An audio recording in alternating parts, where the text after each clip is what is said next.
to share a little thought I had. It's not a thought. It's just something that is real, but people don't really consider it. You know, you got the champions of the world, you got the top contenders, you got the so-called best fighters, the pound for pounds and stuff. But you know, it's something that people don't really understand is that the actual best fighters in the world are most likely the guys you've never heard of. They're most likely some fighter, you know, probably in a foreign country or most likely Eastern Europe in a gym somewhere that has no money, has no backing, no management, nobody behind them to push them and get them in front of the right people to get them, you know, on TV and into these rankings. And they just don't got the right people around them, and most likely they just end up a sparring partner or burning themselves out in the gym. Those are probably the best fighters in the world. And that's why when I say, like, a statement to Ring Magazine, like, you know, you think you're the boogeyman and people are calling you the boogeyman, but you're probably not. I'm not saying that I'm the boogeyman. I'm saying that the real boogeyman of the division is most likely a guy you've never heard of who's not even in the rankings. So you can't listen to this media. You know, it's great. The media is great. It keeps people interested. We need it. We need it to promote to the sport of boxing, but like, don't kid yourself. Don't think you're the toughest fucking baddest man on the planet or the baddest man at 200 pounds. Like, I'm telling you right now, you're not. I'm not. You're not. Anybody in that top 10 is most likely not. There's a lot of fucking people out there that you've never heard of. A lot of hungry fighters who just don't got the opportunities, don't got the right people behind them. So you got to stay humble. And like my friend said, you don't ever believe your own hype. Because there's somebody out there fucking better, meaner, bigger, stronger. Stay humble, you know? That's it. Because I'm going to tell you guys right now, nobody would ever have heard of me. I would never have been in the rankings. I would never have got opportunities to fight for world titles or be, you know, world title contention if I just didn't get lucky. I mean, obviously I can fight, but like, people don't get it. I was a street fighter in a place that nobody makes it out of. Nobody fights their way out of there. There was no pro fighters. I just got lucky and I fought at the right card, at the right time on an undercard. Met somebody who knew somebody who knew somebody who knew somebody who told them about me, and I worked my way up from nothing. But I got lucky. If the right eyes didn't see me at the right time, I would still be back where I'm from. Probably street fighting, probably dead, probably in jail, locked up for killing somebody, or I would have got killed, because there's a lot of tough people out there that, you know, could fuck my day up in the street. So, you know, it's just like, it's really just who you know. That's it. They say the left hand, it drop mountains. They say the right hand, be slaying dragons. The untouchable True School Sports Empire, and y'all know the rest, man. Now listen, guys, the True School Roadshow has officially commenced. Right now, I just got to Orlando for the WBA convention. I'll be here for the next 4 days.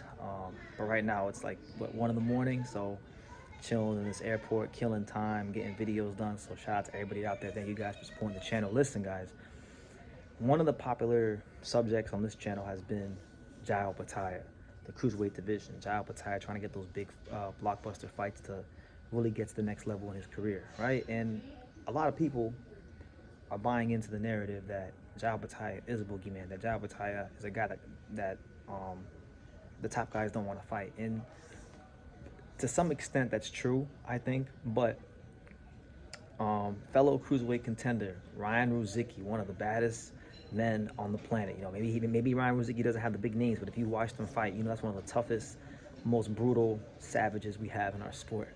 And you know, he's, in my opinion, I think he's one of the top contenders in the cruiserweight division. He just needs his shot. He's had a bit of bad luck with Noah McCallion pulling out, himself getting injured, you know, not getting a decision in the Yamil Peralta rematch. So I think he's a good fighter. And he's expressed in the past that he's wanted to fight Jai Opetaia, that he thinks he would that they would beat Jai Opetaia. And that's what I want to see. But as you guys saw at the beginning of this video, he said in the beginning, like, he's not buying into this boogeyman hype that is being propagated about Jai Opetaia. You know, you look at some of the fights that Opetaia has had this year against guys like David Naika, and most recently against Hussein Sin Cara. Yes, Opetaia has won. Yes, Opetaia has beat these guys into oblivion, but not without, you know, vulnerabilities being exposed, not without, you know, him getting hurt by fighters that really and truthfully are looked at to be less than elite, right?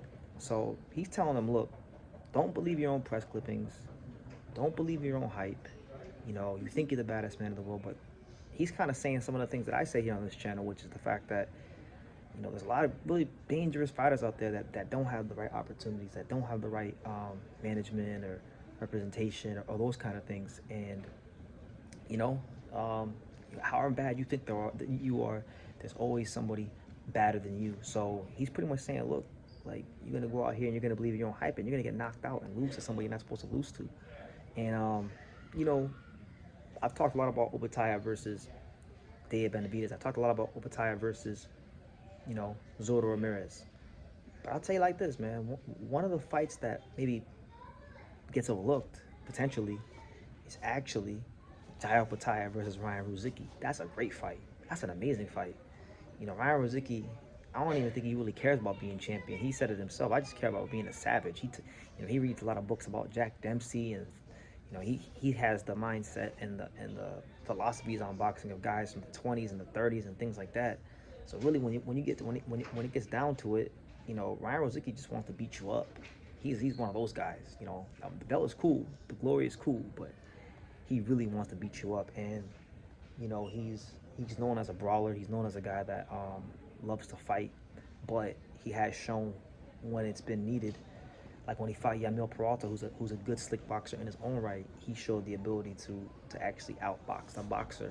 He got a draw on that fight. I thought he won, but either way, he showed improved boxing skills. So I'll say this to Opetaia, and shout out to all the Samoans out there in Australia who come on here and show love. I'm getting a lot of the positive comments and views from the Samoans. Listen, man, if Opetaia can't get these big fights against the Jai Benavidez and the Zoldo Ramirez, I'm gonna tell you right now, one guy that he should go looking for, that will oblige him, that will give him a tough fight and fight him the way he wants to, is Ryan Rozicki. You know, that warrior from Cape Breton, which I never even knew what the hell Cape Breton was before Ryan Rozicki. So he put Cape Breton on the map with me. That's one of them fights to make in the cruiserweight division, because like I said, Ryan Rozicki, maybe he's not as talented and as skillful as a guy like Jai Opetaia, but man, oh man, you want to fight, you want action, you want a guy that's gonna put his feet in the sand and do his best to give you a real action fight. That's the guy. That's the danger man to me. One of the danger men of the cruiserweight division. So I'm not gonna ramble too much, guys. I just wanted to come highlight that and give my thoughts on it while I sit in this airport and wait to go to the WBA convention. It's like, what, midnight? It's like midnight here in Orlando. The convention probably don't start for another 9 to 10 hours, so I'll be here just passing time, giving y'all that world-class boxing content on minimal sleep, because that's what we do here on True School Sports. We're professionals. We don't stop. We keep going. But nonetheless, you know, leave your comments down below. Make sure you guys take the time to subscribe, and y'all know the rest. See you next video. Thank you for watching True School Sports. Thank you for watching another video on the untouchable True School Sports empire, the home of boxing. We're on the road to 100,000 subscribers, guys. So help us keep being great. Help us keep pushing out that real boxing content for the fine folks all around the world. And make sure you jab, you hook, you Mike Tyson, you Mayweather that subscribe button. Pops, show them how do they gotta hit the subscribe button. Pow!